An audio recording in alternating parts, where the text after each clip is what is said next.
You wonder what Graham Potter's thinking about his new signings, because he's obviously tried to integrate them as quickly as possible. And on today's showing, he's done a decent job.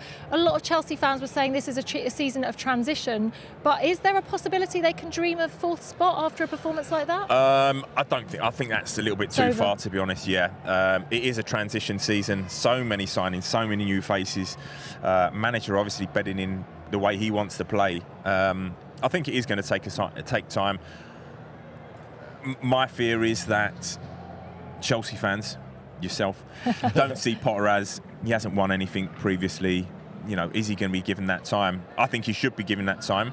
A hell of a lot of money spent, and he's taken Paul Winstanley, who's done a lot of hard work at Brighton and brought in so many talented players. So there's a lot of staff moved over from Brighton to Chelsea. So I'm hoping that they give him time. It's a very different model, though. Next year. It's a different model, isn't it? Because it's always been, I mean, it feels that way. It's always been bring in a big-name manager, win some silverware, and then at the very first hurdle, sack that manager, bring in the new one, and the same again. Repeat. On this one, I've got to say, I think he'll be given the time that's needed. It's new owners. It does seem that way, doesn't it? Because look, when I said it before, when you've got so much players chucked at you, and you've got to find the right team and the right style of play that suits the players.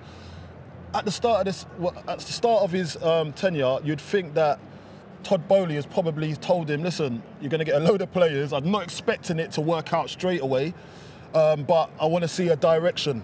And when you look at it as well, he's been given all the players. So if they don't finish in the Champions League spot, they've already got their players. And then players attract players as well. So if there's a project, which it looks like what they're on now, other players will come next season, not just because they'll attract Champions League players because they're going to be in Champions League spot, but because they see more I don't think they'll be in that Champions League spot. They don't need it. They don't need to be, because they've got players that will attract players. Now, if you go and look at Liverpool are in a bad place, because if they don't finish in the Champions League spot, who's going to go there? Who's going to want to go to Liverpool? Because they haven't bought the players beforehand. I know. But they haven't bought the players. Champions League, I'm talking about the Champions League level players. They haven't bought players in like how Chelsea have to attract other players to believe in the process.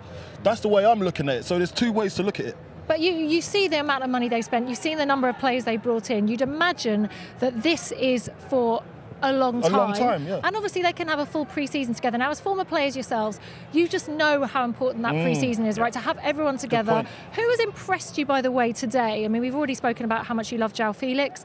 Madueke looked pretty decent out there as well. And what did you think of Enzo Fernandez as well? They all seem to be linking up really nicely. Fernandez was a bright spark today as well. Yeah, certainly the amazing ball for Felix.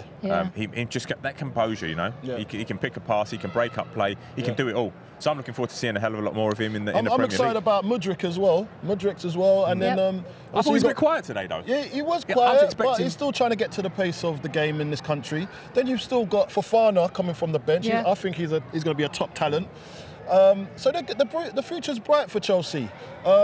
And then they're obviously going to add to it in the summer as well. So they just need to get through this season, get as high up the table as possible. Carlton wants more signings. Yeah, I was going to say, where's that leave him on the spending? FFP, Well, I sell a few homegrown, maybe. I think I read something the other day. I know it's only speculation, but you read that they're asking for some grace because of what's happened with the transition and the turnover of obviously ownership, and they're asking for some grace to try and rebuild Chelsea again, and from the Premier League. So they've asked for some grace, and you never know what's going to happen from that, whether the Premier League work with them or not.